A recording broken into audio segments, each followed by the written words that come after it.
여러분을 이용하고자 하는 나르시시스트는 여러분과의 관계의 시작에 있어서 반드시 밑밥을 까는 게 특징입니다.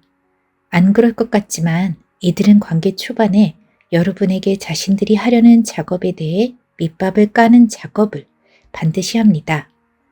인간관계에서 서열을 지키려고만 하는 나르시시스트도 있지만 처음부터 작정하고 여러분에게서 뭔가를 노리고 접근하는 악성 나르시시스트의 경우에는 관계를 맺을 때 애초에 밑밥을 까는 말과 행동을 반드시 하는데요. 오늘은 이런 악성 나르시시스트가 밑밥을 까는 세팅, 연출이 어떤 것인지 알려드리겠습니다.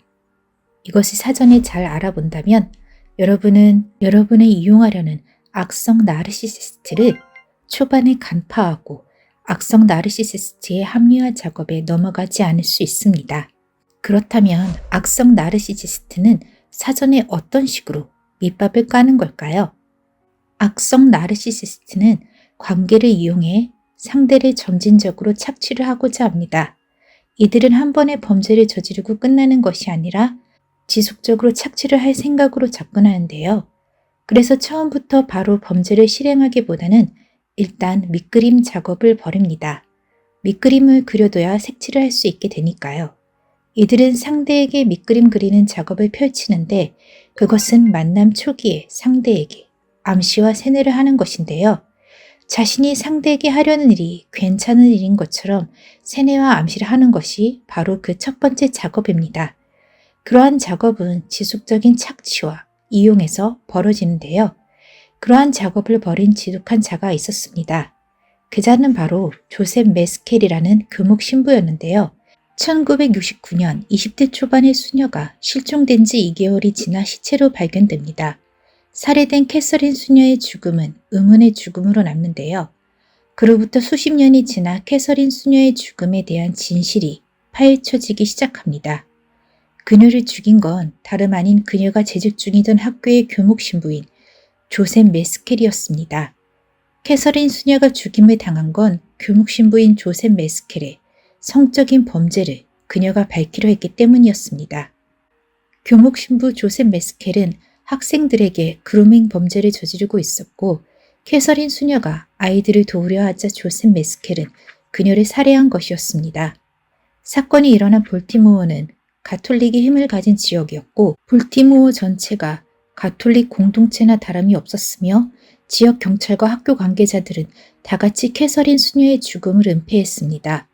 조셉 메스켈은 전부터 경찰에게 여학생들을 팔아넘기기까지 했기 때문에 경찰을 자신의 편으로 만드는 건 쉬웠습니다. 조셉 메스켈은 피해 수녀에게 일부러 캐시 수녀의 시신을 보여주며 아무것도 하지 못하게끔 입을 막기도 했습니다. 조셉 메스켈은 상담학을 전공했고 이 상담을 미끼로 여학생은 물론 남학생에게도 그루밍 범죄를 저질렀습니다. 가톨릭 마을에서 모두가 가고 싶어 했던 키어 여자고등학교는 선망의 학교였지만 교구의 손이 뻗치는 학교 안에서는 이런 범죄와 거래가 일어나고 있었던 것입니다. 이런 조셉 메스켈이 지속적으로 학생들에게 그루밍 범죄를 저지르기 전에 한 일이 있었습니다. 그것은 바로 상담실로 불러 음란물과 음란 영상을 지속적으로 시청하게 한 것이었습니다. 이는 학생들로 하여금 조셉 메스켈 자신이 하려는 행동들을 학생들이 사전에 받아들이게끔 하기 위한 세뇌였습니다. 자신이 하려는 끔찍한 짓들을 마치 자연스러운 것인 것처럼 받아들이게끔 세뇌한 것이었죠. 이처럼 지속적으로 사람을 이용하고 착취하려는 악성 나르시시스트는 자신이 착취할 대상에게 사전에 반드시 자신이 하려는 행위에 대해 문제없다는 듯이 문제가 되지 않는다는 세뇌 작업을 벌입니다. 그것은 원래 잘못이 아니며 어떠한 잘못도 없고 무슨 문제가 생기더라도 그것은 처음부터 그러려던 게 아니라 어쩔 수 없는 상황에 의해 잘못된 것이고 원래는 좋은 의도인 것처럼 판을 까는 것이죠. 이처럼 악성 나르시시스트는 지속적으로 착취하고 이용할 대상에게는 반드시 밑밥을 까는 습성이 있습니다. 예를 들어 사기꾼이라면 사기꾼에 대해 옹호하는 발언을 할 것입니다. 사기가 일어난다면 그것은 일부러 사기를 치려는 것이 아니라 그 사람들도 원래는 도와주고 잘 되려고 한 것인데 그 과정에서 뭔가 잘못되거나 일이 틀어져서 그런 것일 거다. 원래 사기치려고 사기치는 사람이 없다. 이런 식으로 말을 한다든지 자신이 어떤 이용을 하려는 뭔가에 대해 아주 좋게 포장해서 미화시켜 상대가 받아들이게끔 하는 사전 작업을 반드시 한다는 것입니다.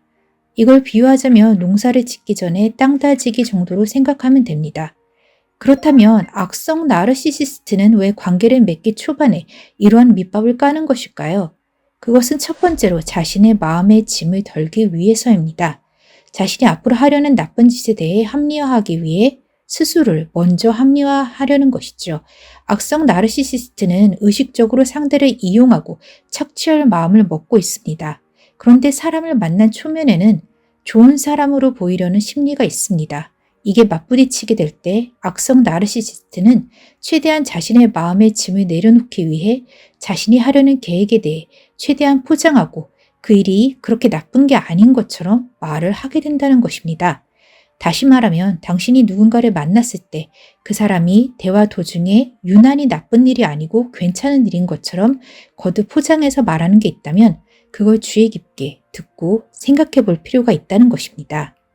상대는 지금 그것을 머릿속으로 상당히 의식하고 있고 그 의식하는 걸 당신에게 하려는 계획을 갖고 있고 또한 그 계획이 정당하지 않을 가능성이 매우 높기 때문입니다.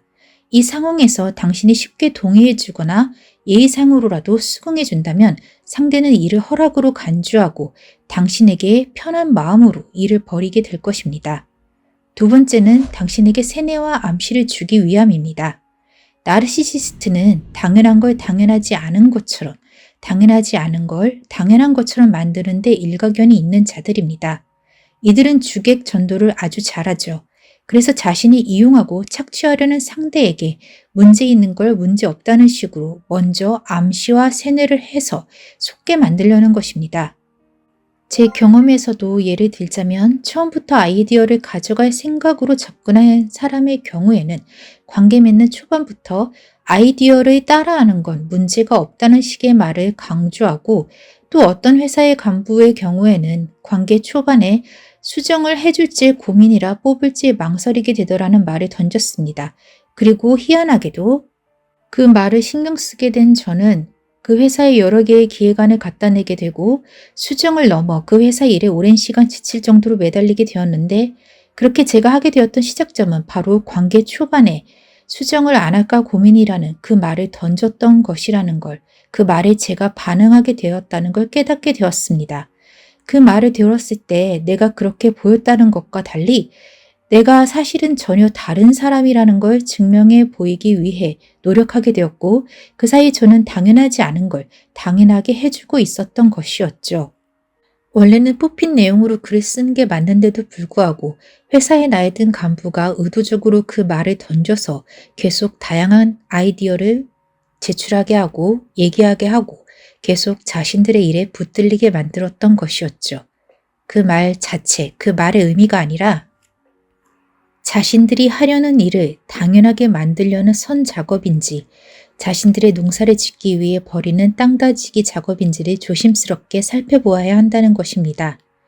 사회에서 인간관계란 당연히 원하는 걸 가진 사람에게 원하는 걸 얻어내는 것입니다. 하지만 그걸 서로가 아는 상황에서 인간관계를 맺는 것과 한쪽은 알고 한쪽은 모른 채 한쪽은 속은 채로 인간관계를 맺는 것은 다릅니다. 이를 우리는 기망이자 기만이라 부릅니다.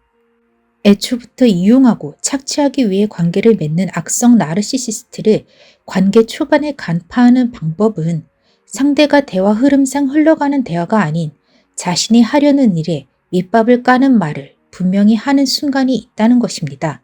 어떤 일에 관해, 어떤 수작에 관해, 어떤 작업, 어떤 특정한 것에 대해 대단히 옹호하고 그것이 아무렇지 않은 것처럼 사실은 세상 사람들이 생각하는 것처럼 그렇게 나쁜 게 아닌 것처럼 말을 하거나 의도적으로 뭔가 보여준다면 그건 악성 나르시시스트가 앞으로 당신에게 하려는 것을 정당화하기 위한 선 작업이라 보면 됩니다.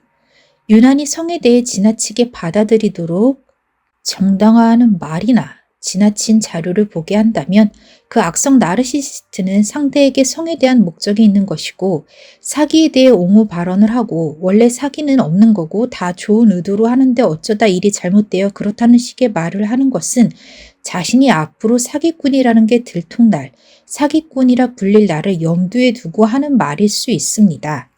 배신에 대해서도 유난히 사람이 살면 배신을 하고 싶지 않아도 할 수밖에 없다라고 한다든가 상대에게 원하는 걸 가져가는 걸 당연하게 말하는 것을 관계 초반에 넌지시 드러나게 된다는 것입니다.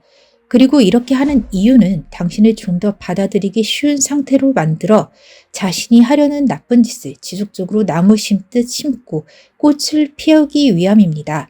자신은 최대한 마음의 짐이나 양심의 가책을 느끼지 않고 상대가 적극적으로 원하는 걸 하게 만들기 위해서 밑밥을 까는 것이지요. 그렇기 때문에 상대가 당신의 가치관과 평소 생각과는 그리 일치하지 않는 특정한 뭔가에 대해 유난히 옹호하고 강조하고 좋게 말한다면 쉽게 수긍하거나 옹호해주기보다는 한 발짝 떨어져서 심사숙고하는 편이 좋습니다. 적극성을 최대한 떨어뜨리고 중립적인 자세를 취하는 것이 필요하다는 것입니다. 그리고 상대가 사전에 밑밥을 까는 것을 통해 상대가 앞으로 당신에게 하려는 일, 당신에게 원하는 작업을 미리 간파할 수가 있습니다. 그럼 여기까지 핀볼 이펙터입니다.